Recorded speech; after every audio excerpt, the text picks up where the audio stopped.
प्रिय विद्यार्थियों, नीति शतक में अब अपन धैर्य प्रशंसा यानी जो धीर पुरुष होते हैं उनकी प्रशंसा के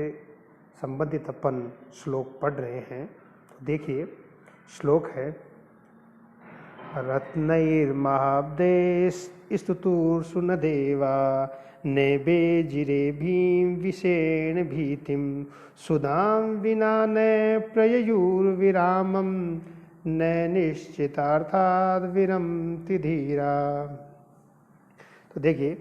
इसका अन्वय इस प्रकार से है। देवा महाब्दे रत्नहि न तुतुषु भीम विषेण भीतिम न भेजिरे सुधाम विना विरामम न प्रययु धीरा निश्चितार्थाद न विरमति। तो इसमें देवताओं के द्वारा किए गए अमृत मंथन का उदाहरण देता हुआ कवि भर्तृहरि जी कहते हैं कि दृढ़ जो निश्चय वाले धीर पुरुष होते हैं उनके बारे में यहाँ पर वर्णन किया गया है कि देवा जो देवता हैं महाब्दयी महासागर के रत्नई रत्नों से न तुतुषु संतुष्ट नहीं हुए, भीम विषेण भयंकर विष से भीतिम भय को न भेजिरे प्राप्त नहीं हुए, सुदाम विना अमृत के बिना विरामम न प्रिययु विराम को प्राप्त नहीं हुए, धीरा जो धीर पुरुष होते हैं, धैर्यशील जो पुरुष होते हैं, निश्चितार्थात निश्चित ही लक्ष्य से न विरमति विरक्त नहीं होते। देवता समुद्र के रत्नों को पाकर ही संतुष्ट नहीं हुए थे, न ही भयंकर विष से वो डरे थे या भयग्रस्त हो गए। अमृत को प्राप्त किए बिना वे समुद्र जो मंथन से विरत नहीं हुए, अर्थात समुद्र मंथन करना उन्होंने नहीं छोड़ा। धीर पुरुष कभी अपने निश्चित लक्ष्य को पाए बिना बीच में ही प्रयास नहीं छोड़ देते। इस श्लोक में समुद्र मंथन के पौराणिक उदाहरण का या आख्यान का सारा लेते हुए कवि जो दृढ़ निश्चय वाले धीर पुरुष होते हैं उनके स्वभाव का वर्णन कर रहा है और कह रहे हैं कवि भर्तृहरि जी,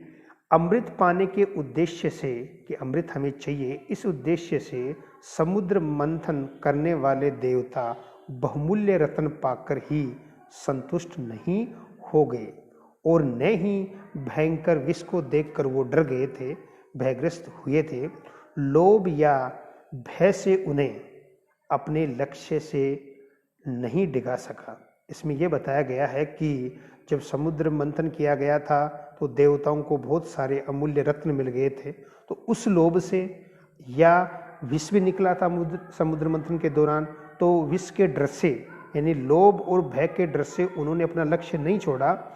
वस्तुतः इसी प्रकार से जो धीर पुरुष जो होते हैं, जो उनका लक्ष्य होता है, जिस लक्ष्य के बारे में वो सोच लेते हैं कि मेरे को यहाँ तक पहुँचना है, मेरे को ये करना है, तो उस लक्ष्य को निश्चित कर लेते हैं और उसे पाए बिना वो विराम नहीं लेते, यानी वो रुकते नहीं हैं और न ही अपने लक्ष्य को जब तक वो प्राप्त नहीं कर लेते तब तक वह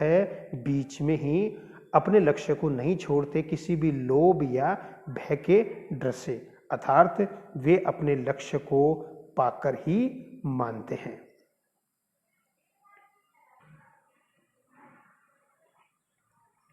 अब आगे श्लोक में आगे के पद्य में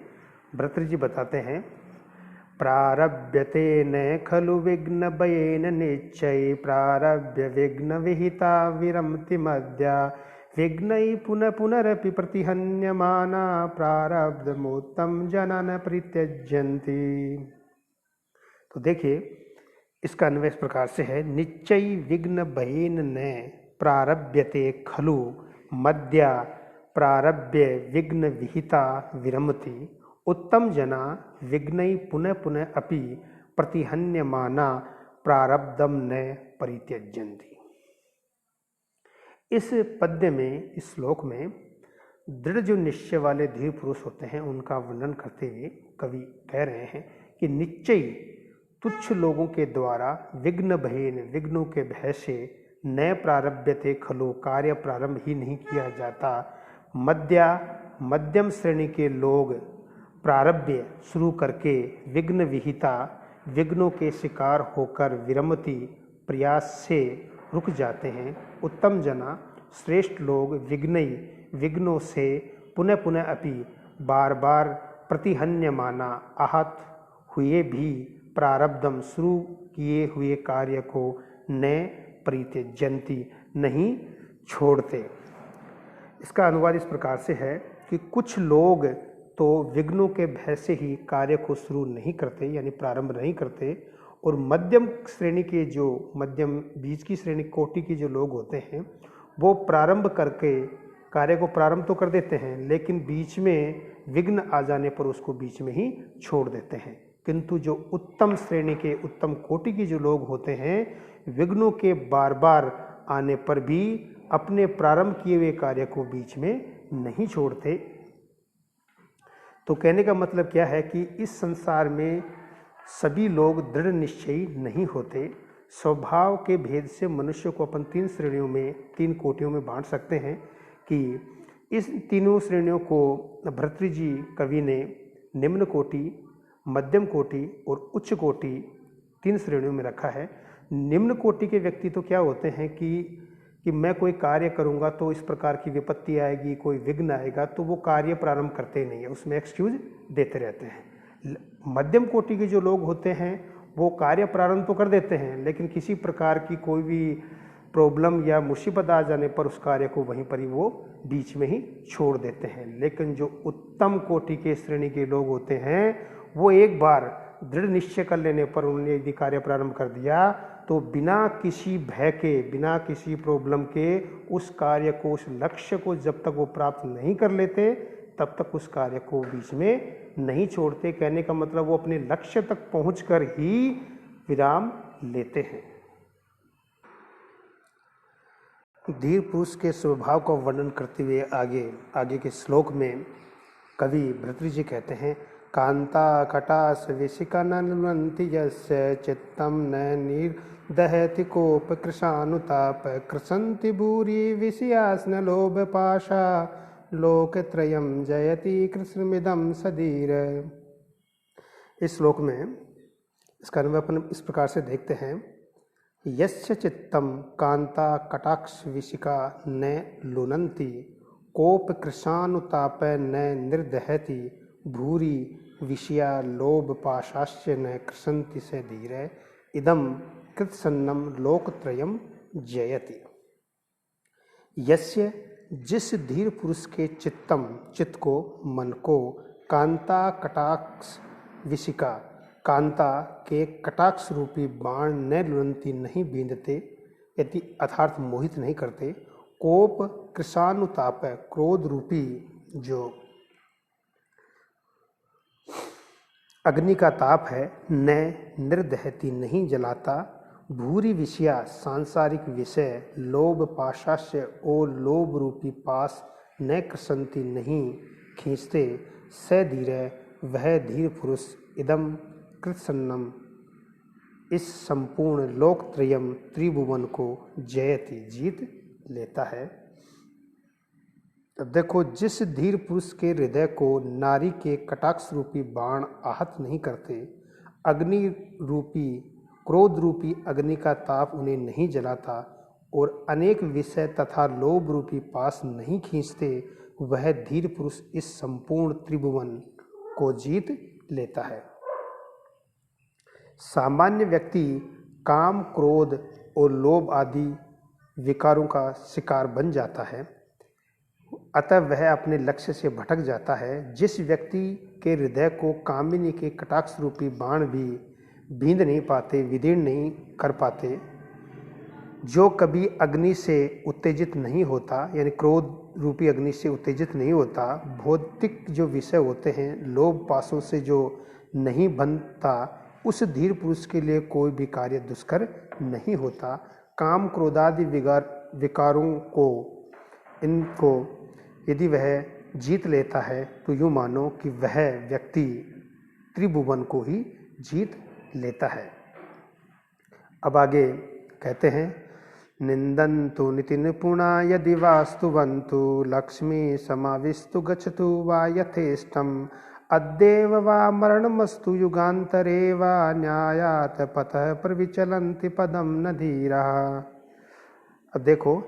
नीति निपुणा निन्दन्तु यदि वा स्तुवन्तु लक्ष्मी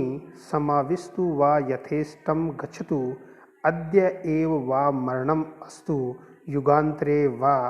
धीरा न्यायात् पथः पदम न प्रविचलन्ति। नीति निपुणा, नीति में जो निपुण हैं, कुशल लोग हैं, जो